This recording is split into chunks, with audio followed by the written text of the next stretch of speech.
Hello, my name is Marcus. I'm the compiler of a collection of therapy quotes entitled Psychoanalytic Self-Awareness Quotes. This is TQ 830 to 837, part 1 of 2. Therapy quote number 830. It sometimes happens, however, that in the course of analysis we reach a deeper, more secret and unchanging level of the psychic structure, characterized by an intense need for absolute union, at which the individual appears to desire nothing better than a return to the original world in which there was as yet no separation.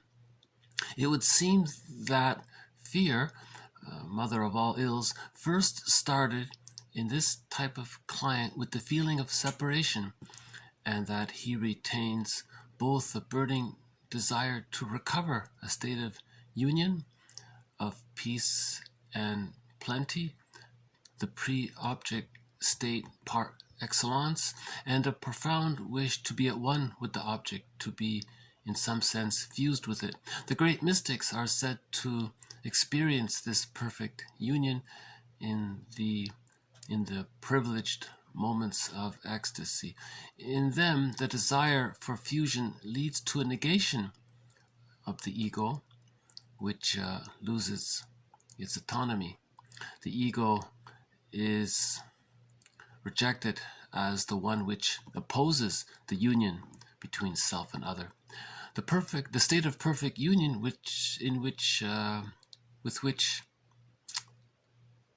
the state of perfect union with the object, which no doubt precedes birth, is an experience which leaves no trace even in unconscious memory as we normally understand it, yet beyond that unconscious memory it stamps every individual with its indelible mark. So he seems to be implying, his theory is that the unconscious has an unconscious. So this memory of oneness, oceanic oneness or fusion with the other. So we imagine that the baby, he has no sense of separation from his mother. He's one with everything that's around him. He has a need and it gets met automatically. And so he thinks he's kind of somehow fused there. So this is considered a blissful state, or it's theorized that this is like a heavenly kind of state. Now let's say there's a birth trauma, or the child has a developmental trauma. Maybe he's theorizing that there's some unconscious memory in the unconscious of a secret unconscious, double unconscious wish, let's say, to maybe at least visit that place, or to feel restored and to feel safe and comforted. If the person is traumatized afterwards, they may have a unconscious fantasy wish to return to that state. And he's saying here that maybe the mystics sometimes are able to, somehow, I don't know how they do it, but maybe they can visit that place, I guess. And then they come back and say, oh, it was very blissful, it was ecstasy, this kind of thing. So that's maybe one of the reasons why we think the baby's in a state of blissful happiness in the womb. And after birth, this blissful happiness for the baby is meant to continue from birth to 6 months. In the extended womb, this period is called the stage of symbiosis, oneness, fusion. One with the child's image of himself and his image of his mother are fused. He doesn't experience the differentiation yet. So that blissful state is meant to continue. This stage is also called the stage of undifferentiation. So it's just interesting, the idea of maybe that there is some kind of, he's saying in the therapy room, some clients maybe have this wish more strongly. Maybe that's a sign that they're trying to say that their childhood was unhappy or something. I don't know. Yeah, maybe we'll follow up on this topic of this wish for, this fantasy for union with, to re-experience the emotions that the person had when they were in the womb, let's say, or when they were in the extended womb. if there was no birth trauma and the extended womb was satisfying, so let's just call that collectively the womb state of fusion or state of symbiosis, wherever that is, either if there's birth trauma or developmental trauma, we'll assume that this fantasy wish is the reference of this fantasy would be for prenatal time. If there's no birth trauma and there's no developmental trauma, then we can say maybe the reference could be either or, right? But yeah, okay, we'll just put that aside. Come back to it later. TQ 831. Projection is the process by which we externalize subconscious feelings, usually about ourselves, onto others. When we find in another person, an institution, or an object some echo of a part of ourselves that we lack, hate, or refuse to accept, we escape the discomfort by attaching our disowned qualities to them. We can then convince ourselves that they don't belong to us. Positive as well as negative characteristics may be projected in this way. So this adds to our collection of quotes on projection. We must have at least a dozen quotes on projection, something we don't know about ourselves or don't like about ourselves. We just somehow fantasize that it belongs to someone else, and then we convince ourselves that it belongs to them, and that this is by doing this, the person doesn't feel the anxiety of having to face that it's a part of him. Right? So all defense mechanisms are used to deal with anxiety, to squelch anxiety. So if you see it outward and you convince yourself it's outward, the mind is tricked. You're lying to yourself. It's a distortion of reality. You're lying to yourself, but it takes away the anxiety. Right? So the moral revolution is to own our projections and to know ourselves and all that, to withdraw our projections. Yeah. Sometimes called shadow work. Right? Laughlin calls it a mirror defense. When you project something about yourself and say it belongs to someone else, you've created this mirror. You see it outside. That's like a mirror. But this mirror is meant for you to see what the projector is disowning in himself. Because the psyche seeks wholeness. How is a person going to integrate something he's disowned? How is he going to re-own it if he doesn't know about it? How does he know about it? Well, projection is there. So the psyche projects this onto someone else for the person to see that he's projecting so he can re-own it. So there's the positive intention of projection, right? So it's an attempt at psychological self-cure. And we're meant to cooperate with our psyche. Our psyche wants us to heal.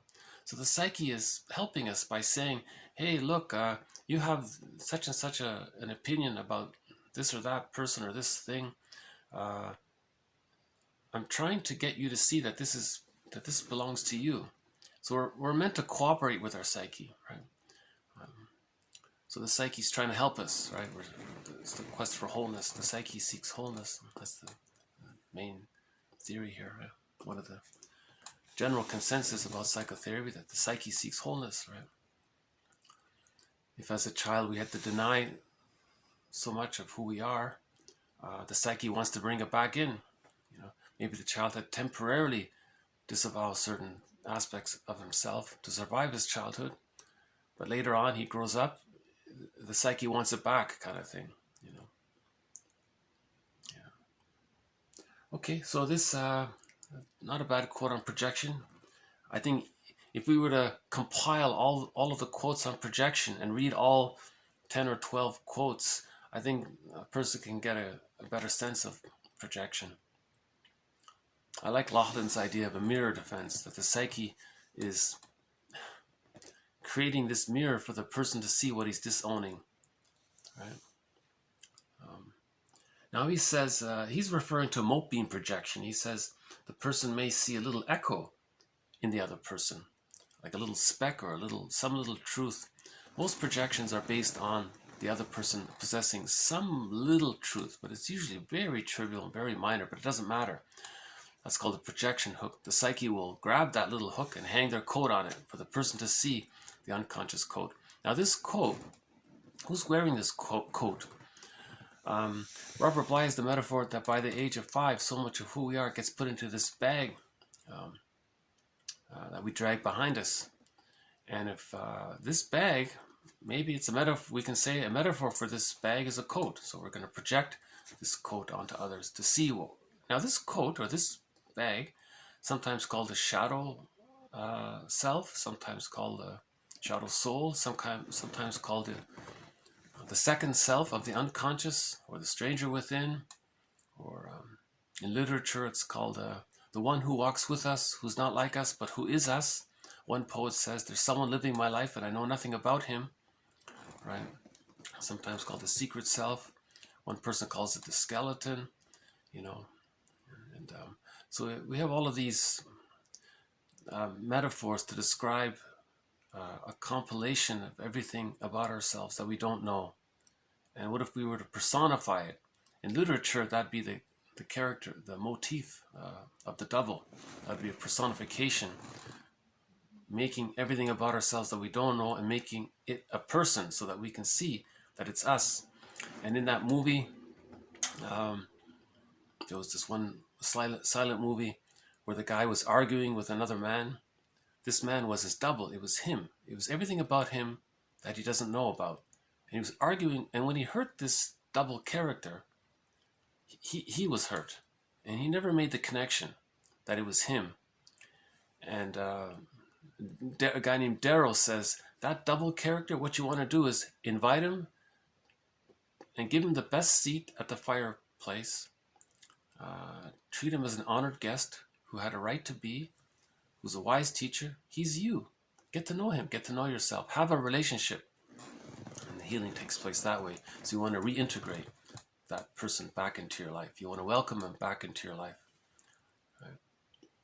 So a lot of metaphors about this. That poem, the guest, you want to treat your feelings like an honored guest. So you want to treat this character, this double character, as an honored guest. But that was the point of the movie. The person didn't see that this other character was him. But the audience is meant to see it. See, it's a lesson for the audience. Right? The movie is called the Student from Prague, I think it is. Not the greatest movie, but it's one of the earliest attempts to talk about, to put in film this motif, this literature motif of the double. All that we are that we don't know about ourselves. Yeah. So, the moral revolution is to own our projections. And okay, so we'll pick up on projections. If you project something good about yourself that you don't know, it's called a positive projection or a golden projection, and the other person is considered like an imaginary safety deposit box. You're using them as an imaginary safety deposit box. So let's say you have something about yourself that's positive, but you don't know it, and then you suddenly say that person has it, right? So let's say you greatly admire something in another person, like a lot, not just realistically, but over the top admire him. That's called a positive projection or a golden projection. And the metaphor was that person is like a psychic safety deposit box, and you want to visit your psychic safety deposit box and re-own that projection and bring that positive trait back into yourself, because it's painful to know this positive trait. So that's why you're projecting. So again, it's the mirror defense. If you think someone else is very positive in a certain way, the projector has this, but he doesn't know it. That's why he's projecting, to see what he doesn't know. Okay? So, and then of course we do this with uncomfortable aspects, and so on. Okay, let's move on. 832. A parentified child, one who fulfills the emotional needs of a parent in a family where the roles of parent and child are reversed. The child exchanges his deeper needs for any type of recognition. So all along throughout the series, we've been calling this the Jocasta style of mothering. It's not to blame the mother. It's a style of mothering that we're calling the Jocasta style of mothering. It's based on the self-help quote, "Mothers are there to meet the needs of the child, not the other way around. If it is the other way around, we're calling this the Jocasta style of parenting. So in this case, her way of describing it is that the child has to loses his deeper needs to get some kind of approval, because he has to keep an attachment to the mother.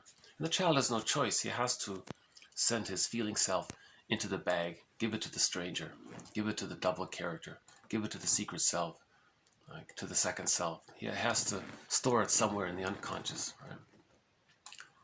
So the child sacrifice, that's why he's disowning it and giving it to the second self of the unconscious temporarily. That's a trauma. Later when he grows up, he wants to get it back, reintegrate it back into himself. It's painful to live like that, you know. But the child has to do it. He has no choice. But the adult has a responsibility to heal himself. No one can do it. The parent's not going to do it. The parent caused it. They're not going to later on help integrate it, unless they're very conscious and send apology letters and all that. That's what I was saying before. On Mother's Day, that should be the day when mothers write letters to their children explaining the truth of what happened to help the healing process. Mother's Day should be when mothers take responsibility to clarify and confess to their adult children of how things went when they were young, you know. Yeah. So in the Jocasta style of mothering, the mother uses the child as a security blanket, as a comfort blanket, uses the child like a parent to soothe the anxieties of the parent, right? And that's not the child's job. The child needs to receive love from the mother. He's not there to be regarded in that way. The child is forced to sacrifice so much of himself. He doesn't get to know himself. Plus, the child is going to be overly fused with the mother. The more rejecting or impinging, engulfing, demanding the mother is, the more the child feels rejected, the more the child then needs that very same mother. You see, so there's a huge, that's called a negative symbiosis there. You know? And one pattern based on this is the narcissistic pattern, where the child identifies with the aggressor. When that child grows up, he does to others what his mother did to him. Again, to communicate what his mother did to him. So if the mother objectified the child, used the child, exploited the child, that person can grow up with the narcissistic pattern where he identifies with the aggressor. Okay, so now he's adopted all of his mother's thoughts around that are now his thoughts, and then he does to others, objectifies, exploits, uses others, utilizes others, right? Because he's trying, again, the psyche seeks wholeness. He's trying to communicate that when he was a child, that's what his mother did to him. Bergler calls this a negative magic gesture. With the positive intention is the person is trying to heal from the trauma. How does he heal from the trauma? He's got to talk about it. How does he talk about it? He doesn't even have words. He doesn't understand it. So he's acting. He's repeating. Repetition compulsion. So when there's a developmental trauma, there's what's called the repetition compulsion. He's just going to repeat something. He's going to repeat his defense, his childhood coping mechanisms over and over again. And he's stuck there. He's trying to master the situation, so he no longer needs to use those infantile, immature defense mechanisms like identification with the aggressor. That's a really desperate maneuver by the child to survive an emotionally abusive childhood, where he just becomes like that, like her, you know. Because they're fused there in the first 6 months, the stage of symbiosis during that union period. So the mother's thoughts can easily impinge upon the child's thoughts. They haven't differentiated yet. Yeah. So the mothers have to be really more in the mode of getting in touch with their maternal qualities of wanting to feed the baby, give to the baby needs to be fed first, emotionally. The baby needs mother's maternal reverie, as talked about a week ago. The mother needs to be attuned to the baby's needs. As attuned, as much as possible, as the baby's needs were met when he was in the womb. In the extended womb, it's an extended womb. It's meant to continue. Humans come out of the womb too early. It's an extended womb. Mothers are meant to continue to serve and feed and nurture the baby. And then at the age of 6 months, the child feels safe enough to differentiate. The image of the self and the image of the other are now have been differentiated. That's a huge accomplishment, a major accomplishment. If that doesn't take place, and you see, when that does take place, we say love and gratitude have entered the psychological picture. because the child needs enough love to feel safe enough to differentiate. So if he does differentiate, we say that love and gratitude have entered the psychological picture. Now, if the child doesn't get enough love, or in other words, the frustrating memories outweigh the satisfying memories, he's too scared, and he doesn't feel safe enough to differentiate, so he's still stuck there, he's bonded there. Now, all sorts of patterns can spring forth from this developmental trauma. Number one, love and gratitude haven't entered the psychological picture. So the primary emotions are just anger, hate, envy, greed, schadenfreude, spite, vindictiveness, and so on. In the narcissistic pattern, right, we talked about earlier, it's greed, envy, and schadenfreude. In the schizoid pattern, the one that resembles the Iago character. He's the guy that doesn't even bother with greed. He just wants to see everything spoiled. He only has envy and spite and vindictiveness. So because he's so detached, he sneakily or covertly finds ways to pit others against themselves, and he sits back and enjoys the show, so to speak, because Glass says that's the root of sadism, emotional sadism, where a person is doing that. In the narcissistic pattern, I think we're calling that schadenfreude because he's greedy, he wants to possess. He didn't get enough love, so the developmental trauma is to possess things. So material and money are symbolic of mother, so he wants to possess. Now it's Sisyphus, it's a cycle, it's endless. Because in the narcissistic pattern, the child was never satiated. He never got enough love. Now he wants to seek that satiation, but after the age of 5, it can't be done. So he's going to keep on trying and trying. So he's going to possess, hoard, greed more, and it's endless. And he wants more and more. Dopamine wears down, so he needs more to get the more dopamine. You see, so Klein calls this introjective destructiveness. He's going to keep on doing it until all the goodness has been taken up, consumed. He's never satiated. He's never happy.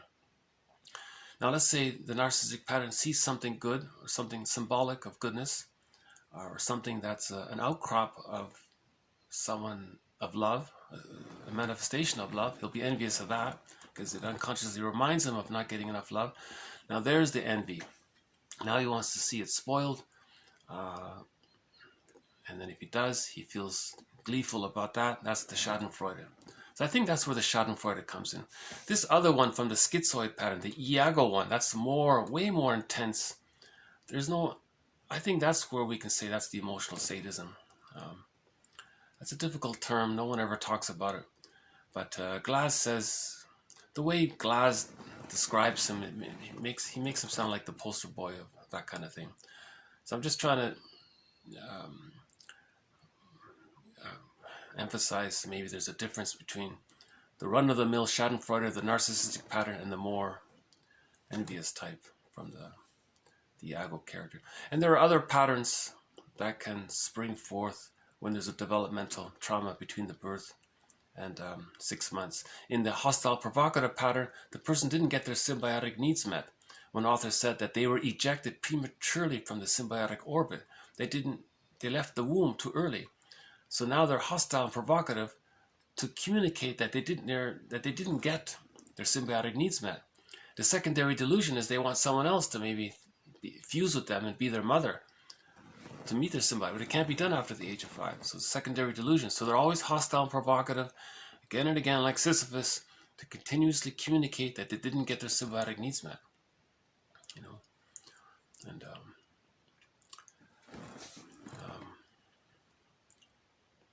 another pattern was something called the symbiotic character disorder. We don't know much about that. And some of the other character disorders apparently come from there. If the person is a perpetual infant, maybe that's from there. But that might not be, maybe he's more innocent. See, I'm not sure. I haven't really started a thread on character disorders. The narcissistic pattern is one of the threads in this series. Greed, envy is also another thread in this series. And we haven't yet really established a thread with that Iago character. Maybe we'll get to that. A guy named, some authors have talked about it, So that's why in the extended womb, So maybe these characters, maybe these are the characters that would have a fantasy of the reunion, the oneness feeling. Maybe they can't even get that. What if there's prenatal trauma? They can't even have that fantasy. What if these characters are experience too much stress in the womb? Someone called it an unwelcoming womb, where the mother was so stressed her cortisol went into the child's placenta, and that cortisol went into the baby, and he was stressed. Janice calls that prenatal stress syndrome. So what if the person doesn't even have that basic fantasy of oneness? That would, at least having that fantasy of oneness offers some stress relief, at least offers some connection to the good mother somehow, right? So maybe some of these earlier characters don't even have that. I don't know. It's hard to say, right? Yeah. Interesting. All theory. This is all amateur philosophy here, based on these quotes. Each little quote offers like a little flicker, a little idea, maybe to spark other ideas and flickers and kinds of things. Some quotes are presented in its early stages, and then later on they're presented with more clarity. For example, in the beginning of this series, the defense mechanism of splitting and projective identification wasn't really that clear, but by now I feel like it's more clear now, that kind of thing. So there are various threads running throughout this series, at least a dozen threads.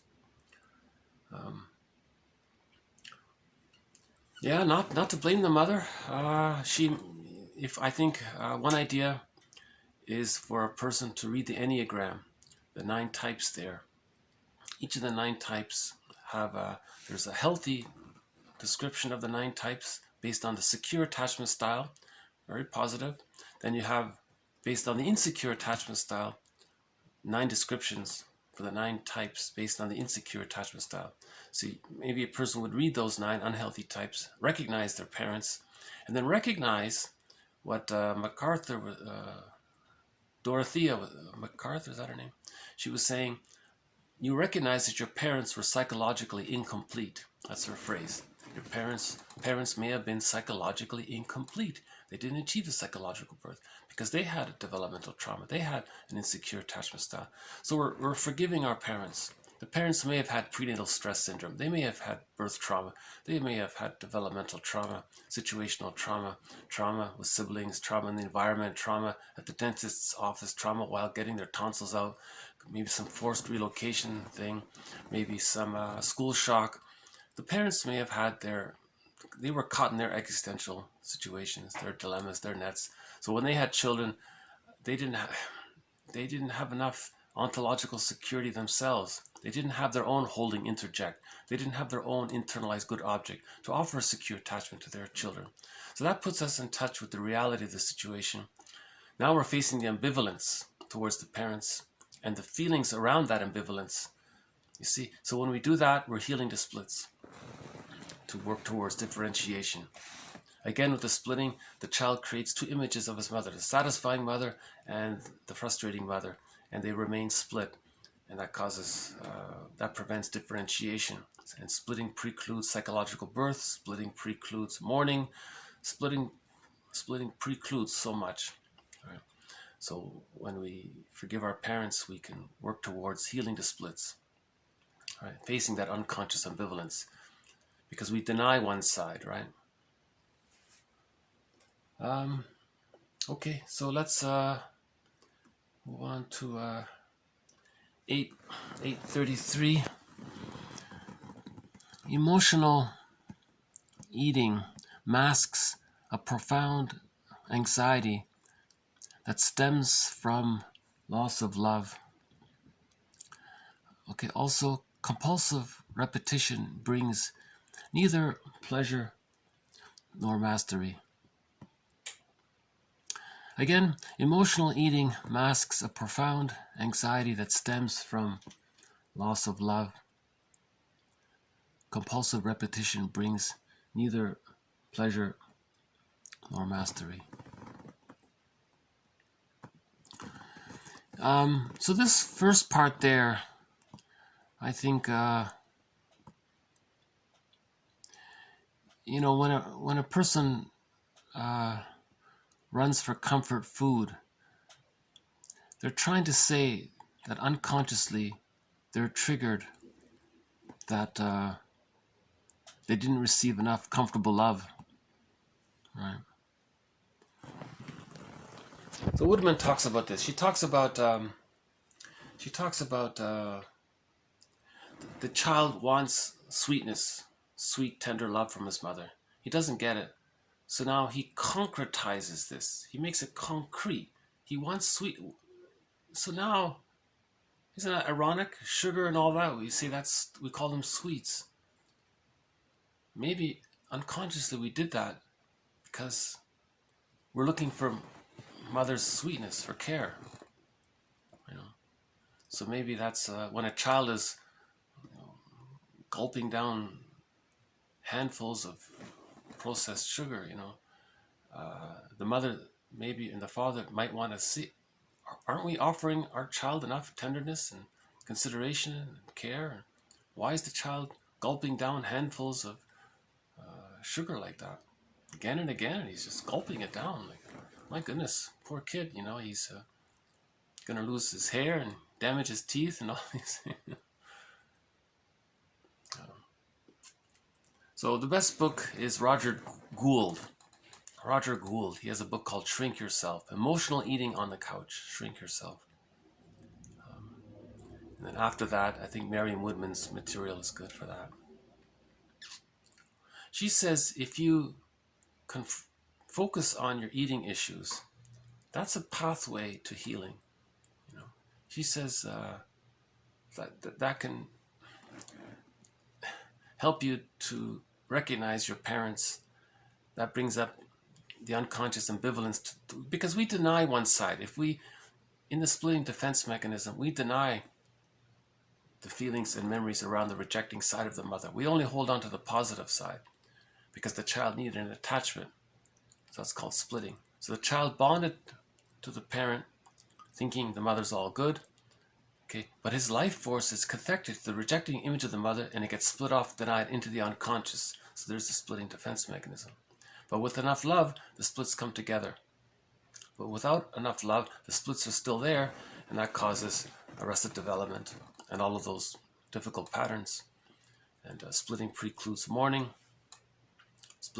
Because splitting precludes a psychological birth. If a person doesn't achieve a psychological birth at the age of 3, they don't really have, or it's more difficult to have access to the real self. Now, the real self is a part of the personality with various capacities. One of the capacities of the real self is a wide range of affect and aliveness of affect. So if a person does need to mourn, the real self will allow the person to mourn, appropriate mourning. Now, if a person doesn't have access to the real self, they can't mourn. So that leads to complicated grief. Someone doesn't grieve losses, that can lead to aggravated grief, chronic sorrow, pathological nostalgia, melancholia. That can lead to stress on stress, delayed onset, and that can lead to, as one person said, to the symptoms of PTSD or burnout or nervous breakdown even. And one person said that led to him to becoming a curmudgeon, not an elder, because he never could mourn. To mourn, you have to find the real self. But to have the real self, you need the psychological birth. But to get to the psychological birth, you have to go through the 4 subphases of the separation individuation process. Symbiosis, differentiation, practicing, and rapprochement. You have to go through those phases. But to go through those phases, one needs a secure attachment style. A secure attachment style means the satisfying memories of the mother outweigh the frustrating memories. If at any time from birth to 6 months, the frustrating memories outweigh the satisfying memories, there's a developmental trauma, the person's stuck there, and they don't have access to the real self. That means they don't mourn. So we can say splitting precludes mourning. Splitting precludes whole object relationships. Splitting precludes a psychological birth. Splitting precludes access to all of the capacities of the real self, right? So if the arrested development took place within the first 6 months, the main emotions are hate, greed, envy, spite, vindictiveness, schadenfreude, and maybe even more hurtful, angry feelings around that, or all of the synonyms related to that.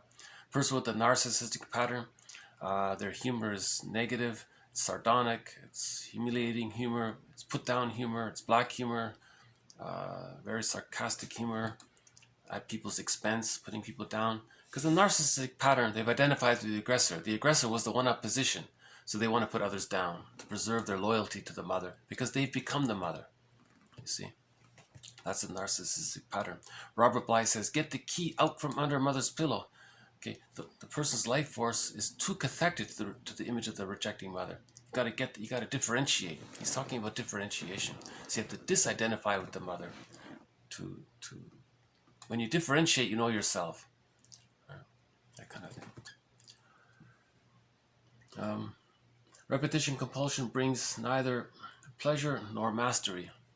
It's a secondary delusion, right? Someone said that what fuels the secondary delusion of repetition compulsion is that there's usually some kind of secondary gain in the repetition compulsion.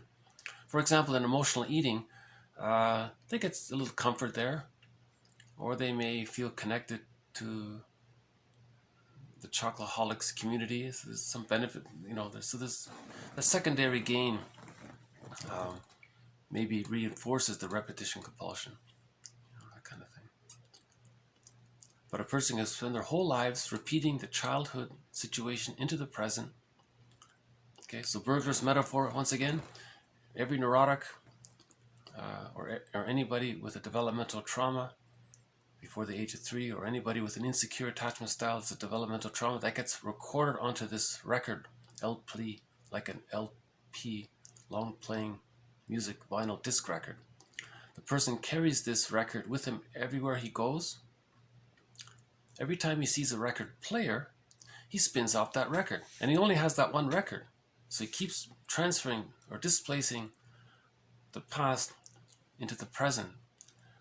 The intention is the person is trying to communicate what happened in the past. The person wants to see what happened in the past so he can heal it. Or he wants to master the past. But it can't be done. It brings neither genuine pleasure nor mastery. It's a delusion. Right? Anyways, we've had a number of quotes on the repetition compulsion. I don't want to engage in the repetition compulsion around this idea of the repetition compulsion. So I'm trying to master an understanding of it. Okay, let's move on. Rationalization. Okay, so we may use rationalizations to justify the repetition compulsion. A rationalization, a mental device by which an individual invents acceptable explanations for his own behavior. Why? Because it protects the individual from anxiety by avoiding the necessity of recognizing one's less palatable motives. Okay, so a person with a narcissistic pattern, it's not very socially acceptable to be so hateful and so negative and greedy and envious, and so he may cover it up with philosophies. He may create all kinds of rationalizations, long lies, superficial logic, false logic, all these tricky things in rhetoric, logical fallacies, and equivocation, circular reasoning, straw man arguments, red herring arguments. A half-truth is the father of many lies. The best way to tell a lie is to sprinkle a few crumbs of truth in it. So he wants to deceive himself and deceive his others. Okay, because he doesn't want to face his real feelings about his ambivalence towards his mother, because he is the mother. That's his identity. So these lies are meant to protect his vanity. And if you question a person with a narcissistic pattern about it, he'll become even more angry, because that's all he knows, right? He can't face the truth. So narcissistic pattern is identified with the aggressor, and he thinks that's who he is. He doesn't realize that's not who he is. He's denying it. It's too painful to face the unconscious feelings. So various authors have various theories on how to help a person with a narcissistic pattern get the key out from under mother's pillow. Transference.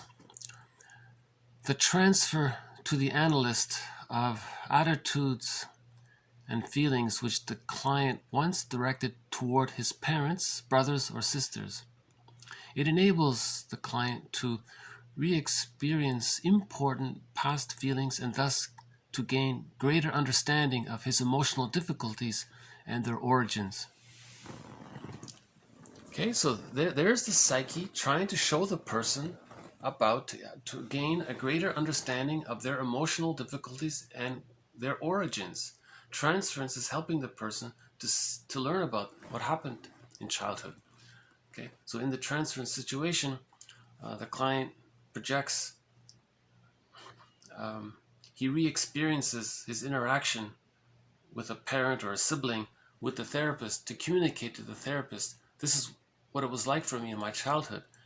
Now the therapist helps the client to be conscious of that, to build the client's ego, right? So that's why he's doing it. So the therapist helps the person be aware of what he's doing. So the goal is to make the unconscious conscious, right? The unbewusst conscious. Right?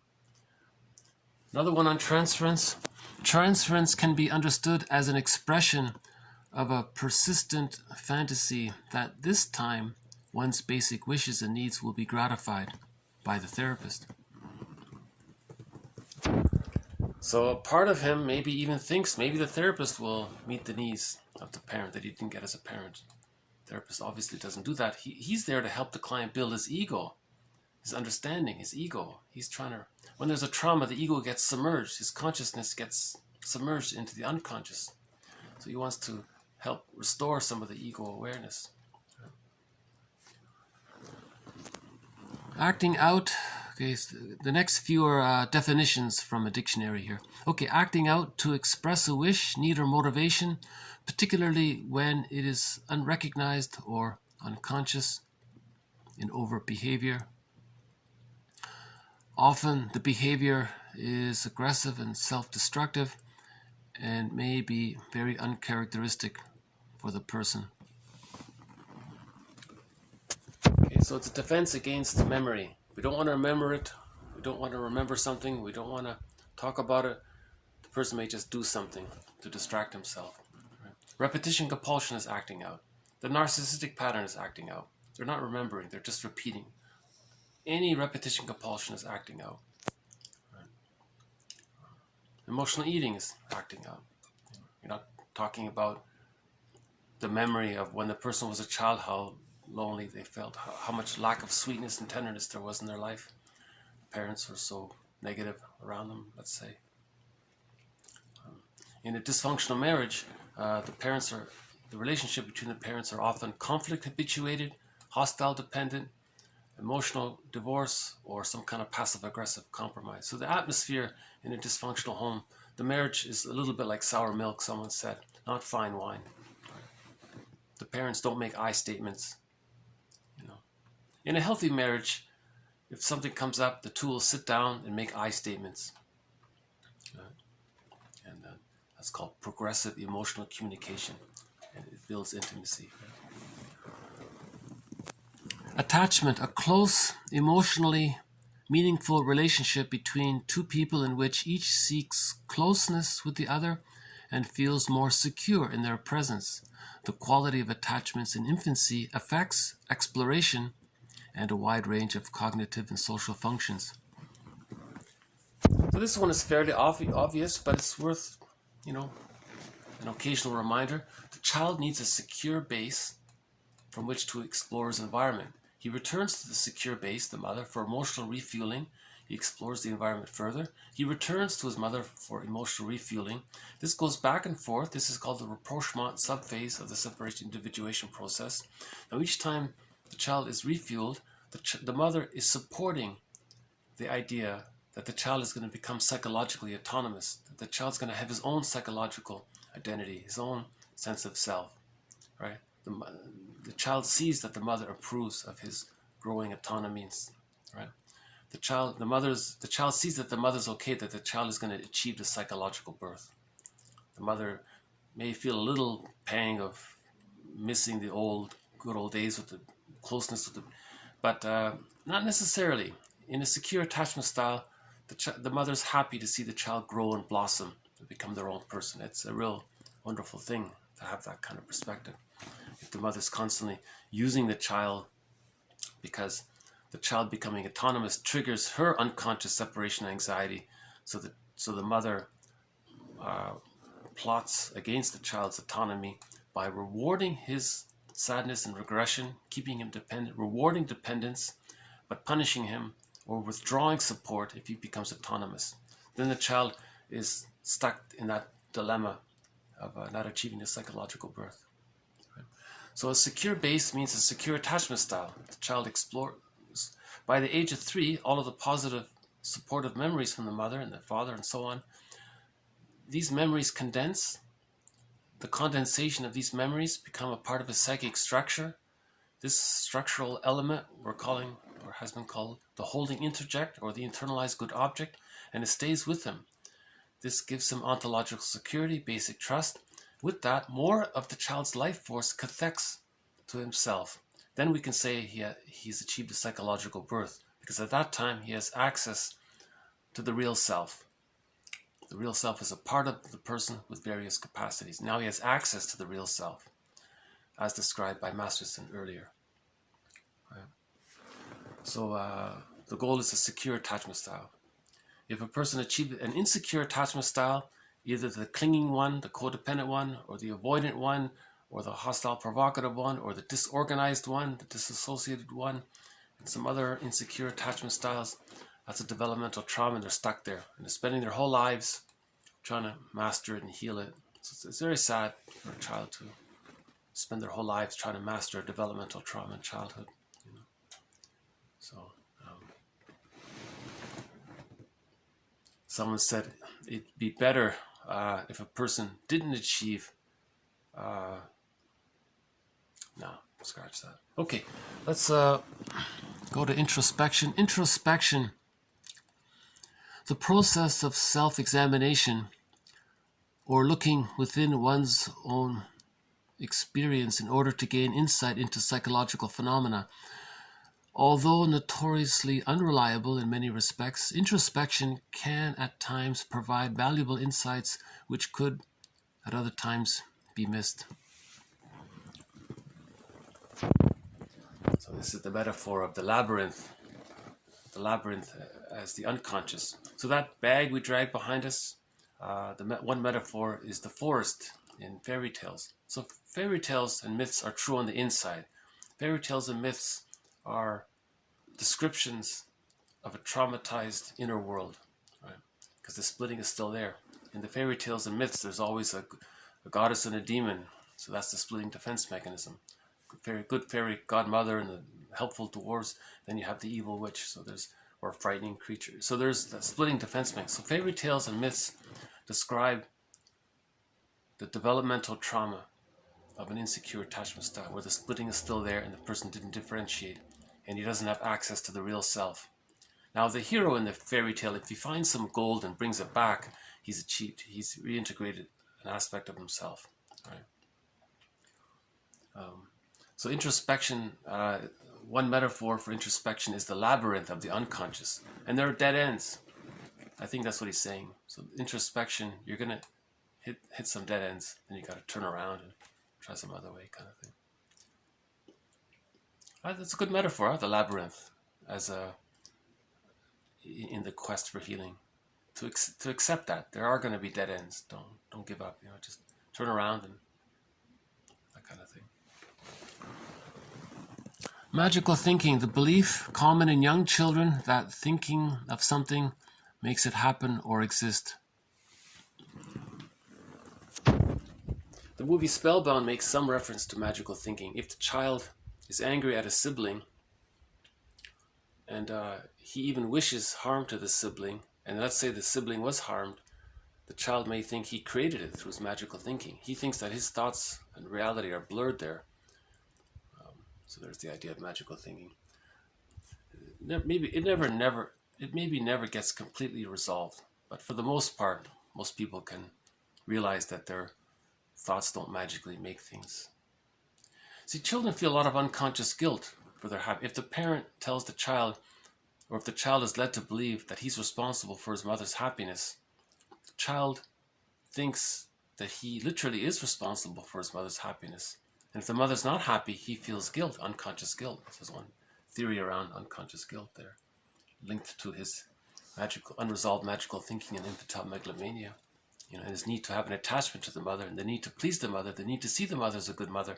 So the need to see the mother as, to please the mother so that she's good, so the child can have an attachment to him. But if it doesn't work, he feels guilty, and there's unconscious guilt. There's a book called Hidden Guilt. That's very good, by a guy named Engel, I think his name is. And another one is co-authored. Okay, 3 more. Repression, a defense mechanism by which unacceptable thoughts of desires are forced into the unconscious. As with all defense mechanisms, the psychological relief is paid for by having to distort one's perception of reality. So repression sort of goes hand in hand with splitting. In the defense mechanism of splitting, when the baby comes out of the womb, he creates 2 images of the mother, the satisfying mother and the unsatisfying mother. Now, if it's too painful, that split image of the mother as being unsatisfying or frustrating, he may put that into his unconscious. So he represses one side. That's why we're calling it unconscious ambivalence. He doesn't realize that he has an unconscious ambivalence because one side got repressed, put into the unconscious. So now it distorts reality. Because it distorts reality because the person may project the rejecting image of the frustrating mother onto non-threatening substitute others. Because it distorts reality, but the positive intention is for the person to see his projections, to see that he has unconscious ambivalence. You see? So if a person has these kind of prejudice things going on, the psyche is trying to tell the person that they have unconscious ambivalence with the mother. One more on transference. The way in which feelings derived from a previous relationship may be transferred to someone else, for example, when the therapist is responded to as the client's father. Okay, one more here. Trauma, an experience which, because of its intensity and unexpectedness, is damaging. The initial reaction is shock, which may or not be followed by recovery. Some believe that all neuroses are caused by childhood trauma which remained unresolved in the adult. Okay, so if anybody's dysfunctional, the theory here is that there could have been a childhood trauma where the child experienced the shock and there was no recovery after the shock. See, theoretically, so this is talking about, this series deals with developmental trauma, not so much situational trauma. But the theory about situational trauma is, if the body kind of restores itself. If they're surprised, they can restore itself. But if they can't and it's frozen there, that's a shock trauma, a situational trauma, and they're stuck there. That can lead to all kinds of symptoms and things. But in a developmental trauma, it's spread out over time. It leads to has the same effect ultimately. Maybe a child didn't have prenatal trauma, birth trauma, or any situational trauma. Maybe he just had developmental trauma, but that developmental trauma will catch up with him at around midlife, with the burnout or nervous condition or something like that. So I include this quote because as a follow-up to Bromberg's books, there was a video early in the series based on Philip Bromberg's quote from a book that he wrote called The After Effects of an Emotional Tsunami. He calls trauma an emotional tsunami, and he calls the after effects of the emotional tsunami the shadow of the emotional tsunami. So the book is called The Shadow of the Tsunami. He means the after effects of an emotional. So again, trauma, too much, too soon. The child wants to escape, but there's no escape. The child can't run away from the abusive mother. The child can't protect himself from her demands. So the child flights in his mind. So that's a dissociative response to trauma. So Bromberg has 3 very good books. I think it's really on everybody's reading list, right, for healing. His 3 books, trilogy there. The third one is called The Shadow of the Tsunami. At least that one at the very least. the third one there. It's got I think a black cover. It's a paperback and black cover. And he has a long list of phrases to describe the shadow of the tsunami. And those phrases were posted in an earlier video. So I'll refer you to one of the earlier videos in this series. Okay, some heavy topics here, right? These last few are all definitions from a dictionary, psychology dictionary. So I'll just end on a song, maybe just a fun rock song. One of my favorite bands is a band called Street Heart. They have a song called Star. So I'll just, it's an upbeat song. Oh, okay, I don't have the image there. Okay, so this is, I'll just play this in the background. If you want a good rock song,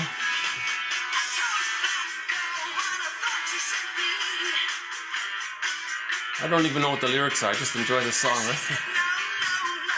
So, we've covered in this video a little bit about a deep unconscious memory that some people may have or may not be aware of or may not. It's a mystery, a fantasy of union, of symbiotic union. That would be a return to the womb. There's a joke, someone has a joke that says we spend the first 9 months of our lives trying to get out of the womb and the rest of our lives trying to get back in. The joke was there's fear about the separation of leaving the womb, especially if there's a birth trauma or developmental trauma. So we want to get back in because it's so afraid. It's a safe place, obviously, to be in that blissful state, you know. Another quote on projection. Yeah, if we see, this one talking about mote beam projection. If you see a little bit about yourself that's true in another person, you'll ignore that it's like a speck on the door. You'll ignore that. You just focus on the speck and then say that that person that possesses all the things that you don't like about yourself. That's called the mirror defense. It's for the person to see what they're denying in themselves. Projection is meant for the person to see what they're denying in themselves. Prejudice is confession. Projection is confession. Right? Transference is. Got another one on the parentified child. So this is one of the threads in this series about the Jocasta style of mothering. A little bit on emotional eating and how the repetition compulsion is a secondary delusion. It doesn't work. A person can repeat the childhood scenario, bring it into their new relationships and try to repeat the childhood, but no person in the present can be that parent, right? So either we repeat and don't remember, or we talk and remember and heal. That's the moral revolution. Rationalization, another quote on transference. Okay, 2 more quotes on transfer, 3 more, okay, another one on acting out. Okay, another reference to attachment. Every child needs a secure attachment style.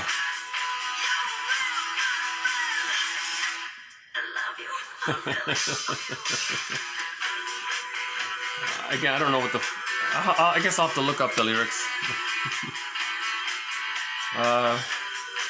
Yeah, an underappreciated band, called Street Heart, a good band. The lead singer, Kenny Shields, unfortunately he passed away maybe 10 years ago or something like that. But you know what, the last song he recorded is very interesting. The last song he recorded was Nature's Way, a cover song by a band called Spirit. A band called Spirit in the 60s or 70s did a song called Nature's Way. Before his passing, the last recorded song, he did that song. It's on his Legacy LP album, Nature's Way by Street Heart. Originally by a guy named Randy California, a band called Spirit. A little bit on introspection, how it can sometimes resemble a labyrinth. One more? Okay. You can tell it's one of my favorite songs. Okay, just a quick reference to magical thinking and how there may be a link to this and unconscious guilt, how children feel too guilty because they think their thoughts create the things that happen around them. It's magical thinking, you know. I'll have to look into that further. I don't know that much about it. I think some self-help books appeal to this residue of magical thinking. They say, well, if you just think about being a millionaire and maybe you'll be a millionaire. Magical thinking, maybe there's a little, some truth to it. You want to have a positive vision, but maybe it crosses over. At what point does it cross over into magical thinking? You know, maybe some of these subliminal tapes, self-help subliminal tapes, appeal to that. Just listen to this tape. It's going to include positive affirmations, and the next thing you know, your subconscious will direct you to becoming you'll find yourself being rich or something. All right, so there's a lot going on there with magical thinking. There's the healthy aspect of having a positive vision, and then there's maybe the unhealthy aspect where it crosses over into infantile magical thinking. So we'll follow up on future videos. Another quote on repression, how that's how that reinforces the splitting defense mechanism. The splitting defense mechanism is aided by repression, where one side gets repressed. Right? So that leads to unconscious ambivalence. This unconscious ambivalence, if we face it, we can heal the splitting and achieve differentiation. Right? And one last quote about how the difficult topic of trauma. So Masterson says, don't go looking for memories of trauma. Just build the ego and the memories will come on their own. Don't bypass your ego and look for traumatic memories. It's not helpful. You're just panicking the system. Don't go looking for traumatic memories. Don't deliberately try to bring up traumatic memories. Hypnosis is not encouraged. So that's all given up. That's called spiritual bypassing. Really? That's magical thinking. Let's just bypass the ego, and then maybe we'll heal that way. The psychoanalytic perspective is strongly against that. They say therapy is about building the ego, building your understanding. You want to be in charge of yourself. You want to be in touch with yourself. You want to build your consciousness. When you build your consciousness, you're aware more, you're stronger. Your ego can handle the memories that come up from trauma, right? So you want to build the ego, repair the ego, increase your knowledge, understanding, and then the memories of trauma will come up on its own, right? So don't directly look for traumatic memories. Well, anyways, let's just say in the psychoanalytic perspective, they don't go looking for trauma memories. Masterson makes a big point about this. I think I agree with that. Some self-help workshops, they do that. They want you to don't understand what's happening. Just try to bring up your traumatic memories, and so. Okay, so we'll have a little bit of a follow-up in part 2. We'll have a little bit. So we'll see you in part 2. So thank you very much. Bye for now.